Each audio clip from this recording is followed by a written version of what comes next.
నేను ఈరోజు మీకు పరిచయం చేయబోయేది ఒక వ్యాపారవేత్తన. పార్టీలో చేరకుండానే సోషల్ మీడియాలో రాజకీయ నాయకురాలిగా పేరు తెచ్చుకున్న వ్యక్తిన. చాలా ఇంటర్వ్యూస్లో అమ్మ మీకు నమస్కారం పెట్టాలనిపిస్తోంది, అమ్మ మీ అంత గొప్ప వాళ్ళు లేరు. నిజంగా అంటే అవన్నీ వాళ్ళ పొగడతలా లేకపోతే ఏమైనా ఇచ్చి పొగిడించుకుంటున్నారా? ఇప్పుడు మీకేమి ఇచ్చాను? అసదుద్దీన్ లాంటి ఓల్డ్ సిటీ అంటేనే అక్కడ మొత్తం ఎక్కువ శాతం ముస్లిమ్స్ ఉంటారు. అంత పట్టించుకోకుండా ఉన్నాడు అసదుద్దీన్ ఓల్డ్ సిటీని. ఓ కెమెరా పెట్టేసుకొని ప్రశ్నలు వేయడం మీ సార్. అయితే మీ లెక్క ప్రకారం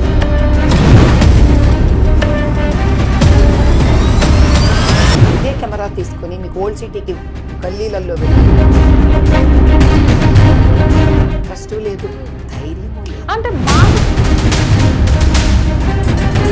మీ దగ్గరకు వచ్చిన ప్రజల్ని మీరు క్వశ్చన్ వేశారా? ఏమని? మిమ్మల్ని పట్టించుకున్న నాయకుడు మీకు ఎందుకు? ఈ ప్రశ్న ఎవరిని ఏమంటారు? హిందువుల్లో ముస్లిం.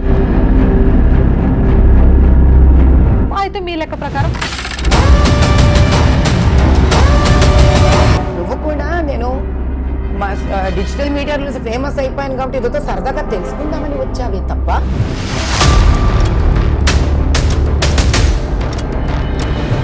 మనం ఈవిడెవరో కనుక్కుందాం తెలుసుకుందాం 4 ప్రశ్నలు నేను వేయలేకపోతాను. డెఫినెట్ గా మాధవిలత గారు ఎవరు అనేది తెలుసుకోవాలి, లేకపోతే మాధవిలత గారి గురించి ఏం చెప్పాలి అని అంటే, నేను ఫస్ట్ స్టార్టింగ్ చేసేది విరంజి హాస్పిటల్ నుంచి ఇంకో దగ్గర నుంచి వచ్చి మాట్లాడేదాన్ని. నేను అది కనుక్కోవడానికి అసలు రాలేదు.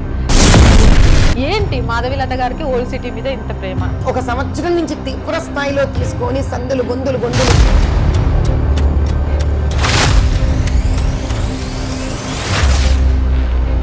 చలించే వ్యక్తిత్వం ఉన్న వ్యక్తిని. అసదుద్దీన్ ఓవైసీ కంచుకోటను మాధవిలత గారు వెళ్ళి కూల్చేస్తాను, కంచులు లేదు, ఎత్తడి లేదు, రాగి లేదు అంటే చూస్తూ ఊరుకుంటాడా? ఎస్.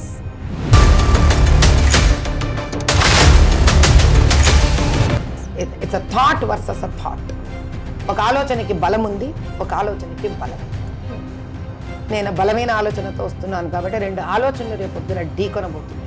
చాలా విషయాలు చెప్పారు. పూర్తి కూడా నాకు చాలా నచ్చింది తల్లి. Thank you. Very sportive girl. Keep it up. Thank you.